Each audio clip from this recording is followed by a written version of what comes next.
अस्सलाम dear students, कैसे हो आप लोग। उम्मीद है कि आप सब लोग बिल्कुल ठीक ठाक हो गए। तो आज की स्टूडियो में चलो हम लोग प्रैक्टिस टेस्ट नंबर 27 की डिस्कशन करेंगे। Basically which is conducted from your second year biology chapter number 27 biology and human welfare. तो वीडियो स्टार्ट करने से पहले आप सब लोगों से एक रिक्वेस्ट है कि अगर आप लोगों ने चैनल को सब्सक्राइब नहीं किया हो तो काइंडली आप सब लोग चैनल को सब्सक्राइब कर लो, क्योंकि आप लोगों से इनाम होता है, हमारे लिए मोटिवेशन होती है। सेकंड थिंग इज़ दैट आप सब लोग कोशिश करो कि वीडियो को बिल्कुल लास्ट तक देखो, सो दैट आप लोगों से किसी भी किस्म का पॉइंट, किसी भी किस्म की इन्फॉर्मेशन जो है वो मिस ना हो। So without any further delay हम लोग चलते हैं अपनी एमसीक्यू नंबर 1 में। कहते हैं an approach of the disease control is known as, तो उसको हम लोग इंटीग्रेटेड डिजीज़ मैनेजमेंट कहते हैं या आईडीएम कहते हैं। Option B is correct. 2 में कहते हैं वैक्सीनेशन वाज डेवलप्ड, तो बेसिकली उसको फर्स्टली एडवर्ड जेमर ने जो है वो डेवलप किया था 1976 में। Option B is correct. 3 में कहते हैं the first vaccine was made from, तो उन्होंने काउ पॉक्स के लिए जो है वो या काउ पॉक्स से जो है वो वैक्सीन जो है वो प्रिपेयर की थी। Option C is correct. 4 में कहते हैं कि vaccination against hepatitis B viruses, तो बेसिकली उसके लिए हम लोग जो है वो सब यूनिट वैक्सीन यूज़ करते हैं। Option C is correct. 5 में कहते हैं कि vaccine against the diphtheria and tetanus, तो उसके लिए हम लोग टॉक्साइड वैक्सीन यूज़ करते हैं। अब ये आप लोगों की बुक में टेबल बना हुआ है, वो काफ़ी इंपॉर्टेंट टेबल है, ये एमसीक्यू भी वहाँ से ही दिए। आप लोग उस टेबल को रट लो, वहाँ से एमसीक्यू लाजमी आते हैं। 6 में कहते हैं कि डॉट एनिमल्स आर यूज्ड फॉर, तो हमारे पास बेसिकली डॉट एनिमल्स वो एनिमल्स होते हैं जिसको हम लोग यूज़ करते हैं फॉर कैरिंग द लोड्स, ठीक है, सामान को एक जगह से दूसरी जगह ले जाने के लिए। Option C is correct. 7 में कहते हैं collection, storing and introducing of the semen into the female cattle of the other breed, तो उसको हम लोग बेसिकली इंसेमिनेशन कहते हैं। Option B is correct. ठीक है, इसमें हम लोग एक एनिमल का सैमन जो है वो निकालते हैं और उसको दूसरे एनिमल में जो है वो शिफ्ट करते हैं, तो उसको हम लोग इंसेमिनेशन कहते हैं। Option B is correct. 8 में कहते हैं कि adaptation by an organism into a new environment, तो उसको हम लोग जो है बेसिकली एसिलिमेटाइजेशन कहते हैं। Option C is correct. 9 में कहते हैं कि lactic acid bacteria used in the fermentation of milk, तो उसके लिए हम लोग जो है वो थर्मोफिलिस को यूज़ करते हैं। ठीक है, ऑप्शन ए इज़ करेक्ट। 10 में कहते हैं कि enzymes present in the stomach of the human infants to coagulate the milk, तो आप लोगों के पास जो रेनिन होता है ये मिल्क की कोगुलेशन में हेल्प करता है।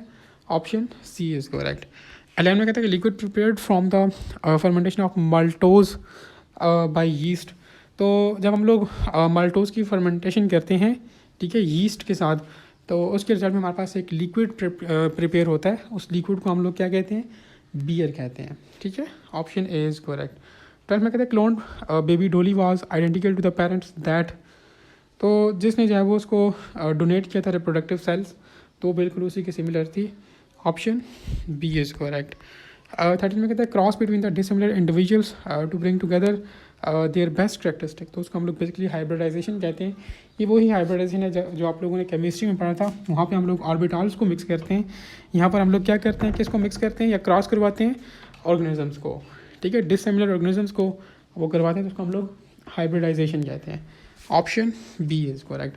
14 में कहता है कि vaccine with the least side effect, तो अपने पास जो एटेन्यूएटेड वैक्सीन होती है ना, इनका साइड इफेक्ट्स कम होता है या नहीं होता, ना होने के बराबर होता है। ठीक है, ऑप्शन ए इज़ करेक्ट। 15 में कहता है कि BCG vaccines are given to, तो हम लोग मोस्टली ये चिल्ड्रंस को देते हैं। ठीक है, ऑप्शन ए इज़ करेक्ट। 16 में which of the following is not a draught animal, देखो हमारे पास बफेलो, मुल और याक, ये ड्रॉट एनिमल्स हैं, मीन्स इसको हम लोग लोड कैरिंग के लिए यूज़ करते हैं, लेकिन एलिफेंट को हम लोग लोड कैरिंग के लिए यूज़ नहीं करते। So animal is elephant is not a draught animal. Option C is correct. 17 में कहता है कि methane in biogas is approximately, तो आप लोगों के पास जो बायोगैस होती है इसमें around about 50 to 75% methane gas होती है। ठीक है, ऑप्शन सी इज़ करेक्ट। 18 में कहता है organisms continue the gene for the other organisms, तो उसको हम लोग बेसिकली क्लोन्स कहते हैं। Option C is correct.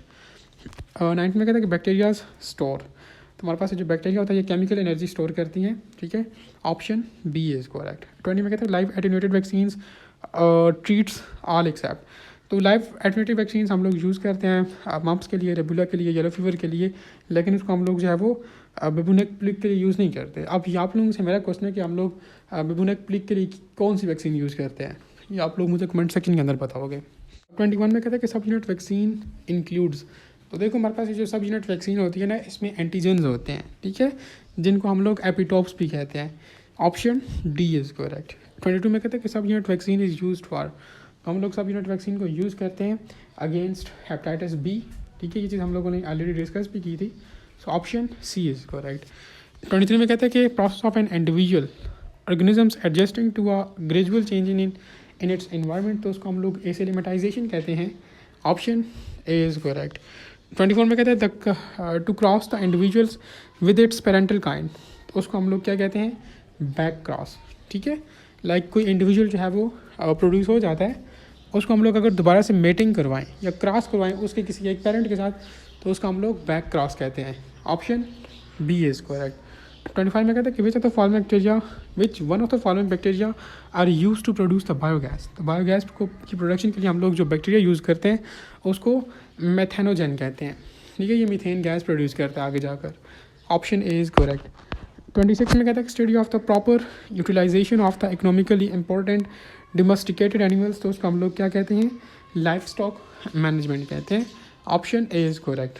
कि Holstein Friesians was imported from the Holland, this is by far the best dairy breed among the exotic cattle regarding the milk yield on an average it gives, तो हमारे पास ये जो cattle इन्होंने जो है वो Holland से लाई थी, बेसिकली ये एक दिन में 25 लीटर जो है वो दूध देती थी। Option D is correct. 26 में कहता है कि solid waste that is taken from the setting tank at the various stages in sewage treatment plant, तो उसको हम लोग क्या कहते हैं, एक्टिवेटेड स्लज कहते हैं। Option B is correct. 29 में कहता है कि बायोगैस प्लांट टैंक इज़, तो बेसिकली वो 10 to 15 फीट डीप होता है बायोगैस प्लांट, ये इंपॉर्टेंट MCQ है। Option B is correct. 31 में कहता है कि non activated plants and non domesticated animals are called, तो उसको हम लोग वाइल्ड लाइफ कहते हैं। ठीक है, जो कि नॉन एक्टिवेटेड प्लांट्स हों और नॉन डोमेस्टिकेटेड एनिमल्स हों, तो उनको हम लोग वाइल्ड लाइफ कहते हैं। Option A is correct. 32 में कहते हैं कि Edward Jenner developed the vaccination in, तो बेसिकली उसने 1796 में जो है वो ये डेवलप की थी vaccine. Option A is correct. 33 में कहते हैं all of these are treated with the live attenuated vaccines except, तो हम लोग जो है वो सिर्फ और सिर्फ येलो फीवर को जो है वो लाइव एटेन्यूएटेड वैक्सीन के साथ ट्रीट करते हैं, मम्स और रेबुला को नहीं करते। अब ये आप लोगों का टास्क है कि आप लोग खुद इस चीज़ को सर्च करो, बुक से टेबल को कंसल्ट करो कि हम लोग मम्स और रेबुला के लिए कौन सी वैक्सीन यूज़ करते हैं। ठीक है, और कमेंट सेक्शन के अंदर लाजमी बताओ। ऑप्शन डी जो है वो करेक्ट है कि इसके लिए हम लोग मम्स और रेबुला के लिए एटेन्यूएटेड वैक्सीन यूज़ नहीं करते, हम लोग एटेन्यूएटेड वैक्सीन सिर्फ और सिर्फ येलो फीवर के लिए यूज़ करते हैं। ठीक है, ऑप्शन डी इज़ करेक्ट। 34 में कहते हैं कि examples of the sub unit vaccine, तो आप लोगों के पास ये जो टेटनस है और HAV है, ठीक है, हेपेटाइटिस A, तो उसके लिए हम लोग जो है वो सब यूनिट वैक्सीन यूज़ करते हैं।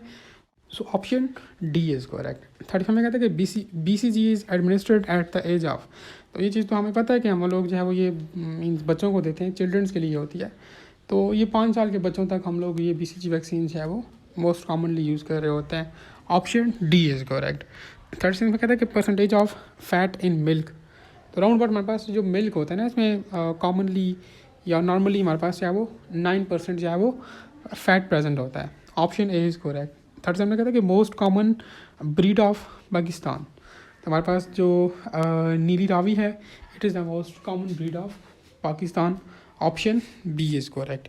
38 में कहता है कि protein present in milk is, तो हमारे पास जो मिल्क में प्रोटीन होता है वो बेसिकली मोस्टली कैसेन होता है या, ठीक है, ऑप्शन बी इज़ करेक्ट।